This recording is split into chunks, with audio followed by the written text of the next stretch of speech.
السلام علیکم ورحمۃ اللہ ساتھیوں، میں امید کرتا ہوں کہ آپ سب خیریت سے ہوں گے اور آپ سب کی تیاری بالکل اچھی طرح سے چل رہی ہوگی۔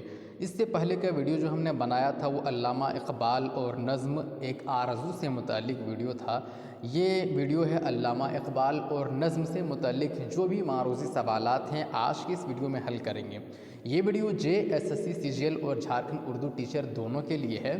دونوں کا چونکہ سلیبس ایک ہے تو یہ ویڈیو دونوں کے لیے ہے۔ تو چلیے اسٹارٹ کرتے ہیں ساتھیوں آج کا یہ ویڈیو۔ اس ویڈیو میں آج ہم لوگ لینن کا جو علامہ اقبال کو جو نظم ہے لینن، اس پر پورا معروضی سوالات ہے، اس کو ہم لوگ کور کرنے والے ہیں۔ تو پہلا سوال ہے، علامہ اقبال کی نظم لینن خدا کے حضور میں علامہ اقبال کے کس مجموعہ کلام میں شامل ہے؟ یہ کوشچن پوچھا جا سکتا ہے۔ علامہ اقبال کی نظم لینن خدا کے حضور میں علامہ اقبال کے کس مجموعہ کلام میں شامل ہے؟ بال جبریل میں ہے، یا ارمغان حجاز میں ہے، یا طول اسلام میں ہے، یا ان میں سے کوئی نہیں؟ تو اس کا صحیح جواب کیا ہوگا میرے ساتھیوں؟ اس کا صحیح جواب ہے بال جبریل۔ علامہ اقبال کی نظم لینن خدا کے حضور میں یہ کس میں ہے، کس مجموعہ کلام میں شامل ہے؟ یہ بال جبریل میں ہے، اس کو آپ یاد رکھیے۔ نیکسٹ کوشچن ہے، یہ نظم لینن خدا کے حضور میں، کیا نظم لینن خدا کے حضور میں اس نظم میں کل کتنے اشعار ہیں؟ یہ بھی جاننا ضروری ہے۔ جو ہم نظم پڑھ رہے ہیں اس میں کل کتنے اشعار ہیں اس کو جاننا ضروری ہے۔ 44، 22، 25 یا 28؟ تو اس کا صحیح جواب کیا ہوگا ساتھیوں؟ اس کا صحیح جواب ہوگا 22۔ نظم لینن خدا کے حضور میں اس میں کل کتنے اشعار ہیں؟ 22 اشعار ہیں۔ اگلا سوال دیکھتے ہیں، نظم لینن خدا کے حضور میں کس عظیم انقلابی فلسفی کے اشتراکی فلسفے کو بیان کیا ہے؟ کس کو بیان کیا ہے؟ لینن کے فلسفے کو، یا روسو کے فلسفے کو، یا افلاطون یا ارسطو؟ کس کے فلسفے کو بیان کیا ہے؟ دوستوں میں نے اس کوشچن کو اس طرح سے تیار کیا ہے کہ اس طرح کی کوشچن بھی پوچھا جا سکتا ہے۔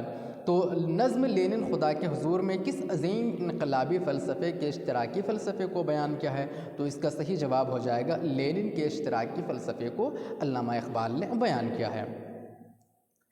اگلا سوال ہے، لینن کے کس فلسفے کو علامہ اقبال نے اس نظم میں بیان کیا ہے؟ اشتراکی فلسفے، وجودیت کے فلسفے، انفرادیت کے فلسفے، یا مثالیت کے فلسفے؟ تو کس کے فلسفے کو بیان کیا ہے؟ اشتراکی فلسفے کو بیان کیا ہے۔ نیکسٹ کوشچن ہے، لینن کا تعلق کس ملک سے تھا؟ امریکہ سے، روس سے، جاپان سے، یا چین سے؟ تو لینن کا تعلق کہاں سے تھا؟ روس سے تھا۔ نیکسٹ کوشچن ہے، ذیل کے مصرع میں شاعر کس سے مخاطب ہے؟ ذیل کے کیا مصرع ہے؟ اے انفس و آفاق میں پیدا تیری ذات، حق یہ ہے کہ زندہ و پائندہ تیری ذات۔ تو اس میں شاعر کس سے مخاطب ہے آپ کو وہ بتانا ہے۔ اے خدا سے، بادشاہ سے، قوم سے، یا ملک سے؟ تو کس سے مخاطب ہے؟ تو اس مصرع میں شاعر کس سے مخاطب ہے؟ خدا سے مخاطب ہے۔ کہتے ہیں اے انفس و آفاق میں پیدا تیری ذات، حق یہ ہے کہ زندہ و پائندہ تیری ذات۔ تو خدا سے اس میں مخاطب ہے۔ نیکسٹ کوشچن ہے، ہر دم متغیر تھے خرد کے نظریات، کس کا نظریہ ہر لمحہ ایک تبدیلی سے گزر رہا ہے؟ سوال کیا ہے، کس کا نظریہ ہر لمحہ ایک تبدیلی سے گزر رہا ہے؟ ہر دم متغیر تھے خرد کے نظریات، تو کس کا نظریہ ہر لمحہ ایک تبدیلی سے گزر رہا ہے؟ شاعر کا، لینن کا، انسان کا، روس کا؟ تو کس کا نظریہ ہر دم متغیر تھے خرد کے نظریات، کس کا نظریہ ہر لمحہ ایک تبدیلی سے گزر رہا ہے؟ تو اس میں کا جواب ہو جائے گا شاعر کا۔ نیکسٹ کوشچن ہے، ذیل کے مصرع کو پورا کیجئے۔ آج آنکھ نے دیکھا تو وہ عالم ہوا ثابت، میں جس کو سمجھتا تھا ڈیش ڈیش کے خرافات۔ تو صحیح جواب کیا ہوگا؟ آپشن ہے، اے گھر، بی میں خانہ، سی کلیسا، ڈی ان میں سے کوئی نہیں۔ تو اس کا صحیح جواب کیا ہوگا؟ اگر آپ نے اس نظم کو پڑھا ہے تو آپ بالکل جواب دے لیں گے۔ اس کا صحیح جواب ہے کلیسا، میں جس کو سمجھتا تھا کلیسا کے خرافات۔ نیکسٹ کوشچن ہے، مندرجہ ذیل مصرع کو غور سے پڑھیے اور صحیح جواب کا انتخاب کیجیے۔ ہم بند شب و روز میں جکڑے ہوئے بندے، تو خالق آثار و نگارندے آنات، دن و رات کی قید میں کون جکڑا ہوا ہے؟ انسان، شاعر، لینن،